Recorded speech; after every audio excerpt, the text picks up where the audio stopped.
Sveiki, štai ir antroji diena pasibaigė. Antroji diena prasidėjo tradiciniais Šarūno ir Niujorko pusryčiais, kurie tikrai paliko įspūdį. Sveiki, štai ir antroji diena pasibaigė. Antroji diena prasidėjo tradiciniais Šarūno ir Niujorko pusryčiais, kurie tikrai paliko įspūdį. Tai yra bagels su įvairiais sūrių tepiniais. Taip pat apžiūrėjome dienos metu Šarūno vietinės apylinkės. Nustebino tai, kad labai daug šiukšlių visur. Ir vėliau išvažiavome į Niujorko centrą. Žinoma, paliko didelį įspūdį. Aplankėme Times Square ir nusprendėme užvažiuoti į vieną aukščiausių Niujorko pastatų, kur atsivėrė tikrai geras vaizdas. Bet visą dieną buvo labai karšta. Biškį buvo trūkumas vandens. Ir vėliau nusprendėme apžiūrėti Laisvės statulą su nemokamu keltu, persikėlėme į kitą pusę, į salą, praplaukėme Laisvės statulą. Taigi per visą dieną gan nuveikėme nemažai ir daug ką pamatėme. Tikrai turininga ir linksma diena. Taigi dabar po nelabai daug miego po vakar nusprendėme nemiegoti toliau ir važiuosime į Vašingtoną antrą valandą nakties. Dabar yra kažkur 10 vakaro. Taigi pasimatysime Vašingtone. Sveiki gyvi dar kartą. Sekmadienis, gegužės 29, baigėsi mūsų pilna diena Amerikoje. Šarūnas turėjo paruošti mums šią dieną.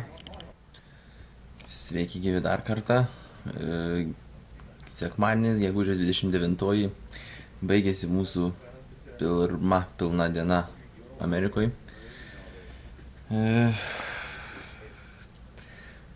Šarūnas turėjo paruošti mums šią dieną savo namuose Niujorke. Iš esmės apžiūrėjom visas pagrindinės vietas. Šarūnas apvažiuoja daug vietų, kurias jis lanko kasdien, pradedant pusryčiais jo burgerinėje, baigiant autobuso stotelė pas Latiną. Taigi apžiūrėjom pagrindinės vietas Niujorke, nuotraukose viskas bus matoma. Ko nepamatėm Yankees stadiono, beisbolo komandos ir New York Knicks arenos. Kas nustebino milžiniški pastatai, plačios gatvės, didelis skirtumas nuo Londono, labai daug didelių pastatų, labai daug yra ką pamatyti ir gatvės, labai daug eismo juostų, ko labai trūksta Londone. Turėjom planą aplankyti parduotuvės, šiek tiek pažiūrėti kainas, kadangi jau rytoj išvykstam, norėjusi pamatyti, bet dėja, Šarūnas neįtraukė jas į planą. Didelis minusas. Lieka didelis klaustukas, kur ir kada jas pamatysim. Labai neramina biudžetas, didelės kainos. Pradedame su vėjum mūsų vadiname metro. Jokių dienos bilietų. Kiekviena kelionė kainuoja praktiškai $3. vienas įsėdimas. Nėra jokių nuolaidų. Tai šiek tiek muša per gana kiaurą biudžetinės įstaigos Piterio Bairiai biudžetą. Išleidom šiek tiek daugiau negu planavom šiandien. Ir tai tik pirma diena namuose. Rytoj prasideda visas pagrindinis Meidžiūnės etapas.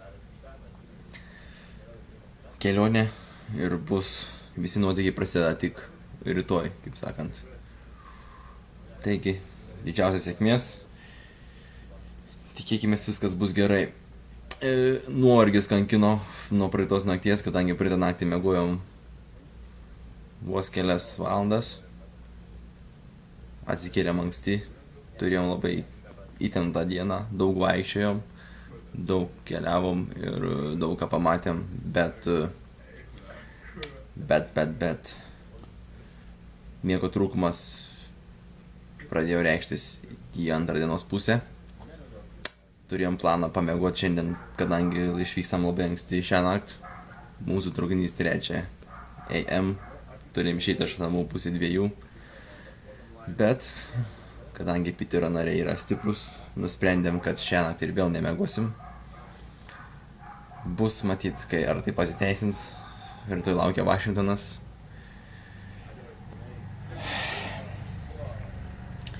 Žiūrėsim, tikėkimės, kad viskas bus gerai. Miego nepritrūks. Šiaip bendrai diena pasiteisino, tikrai pamatėm daug ką. Paliko įspūdį Niujorkas. Dėkui ir iki rytojaus.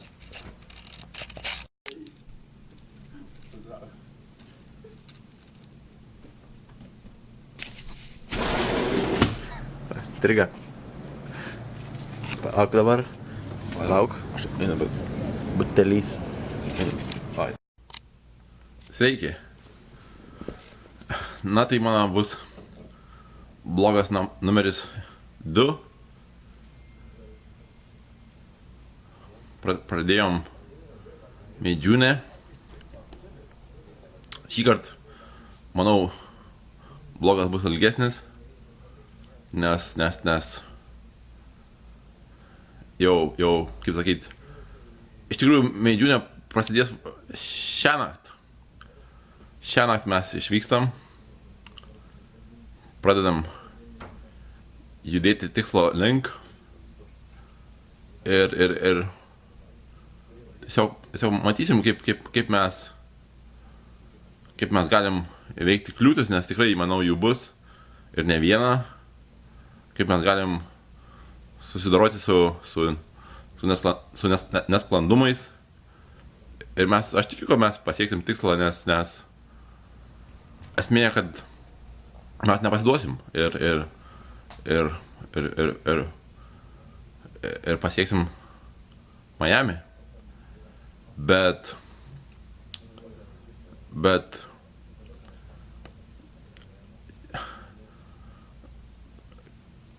šiaip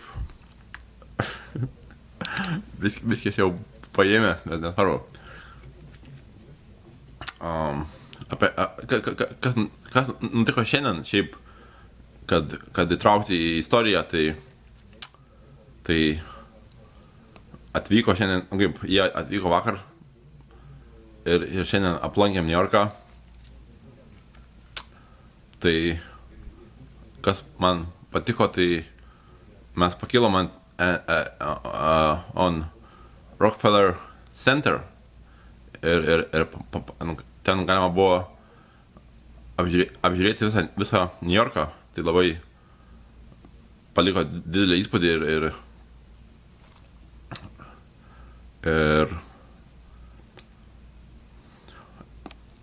ir mes, kaip sakyt, buvom sužavėti, kad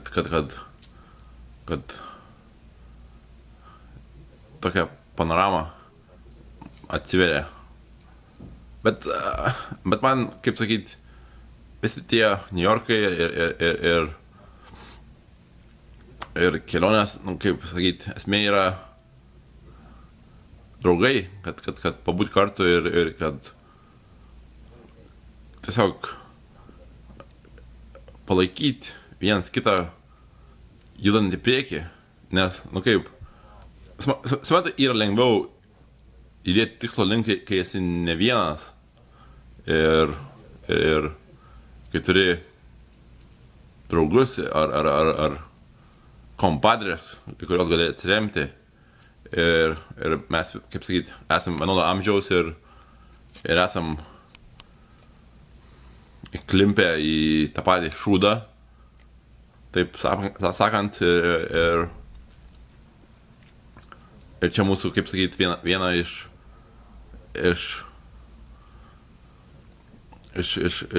vienas iš būdų, kaip save, nu kaip sakyti, kaip save pralinksminti, nes tikrai nėra duona tokia jau saldi, kaip sakant. Ir esmė, kad mes kai visat susitinkam, tai aš nežinau, kaip taip gali būti, bet aš gyvenime nesu su nieko taip juokęsis, kad net pilvas skaud. Tai nežinau, iš kur tokia taip būna, bet mes taip sugebam vienas kitą prajuokinti, kad jau tikrai pilvas skaud, nu nežinau. Tiesiog gal tai tiesiog yra sėkmė. Ir ką, rytoj iš tikrųjų, na, už gerų 3 valandų prasidės tikslas, judėjimas tikslo link. Ir mes tikimės tiesiog, kad mums bus įdomu ir bus smagu. Ir mes iš to grįšim su naujom mintim, su naujų užsispyrimu ir su naujais tikslais. Tai tiek. Ja.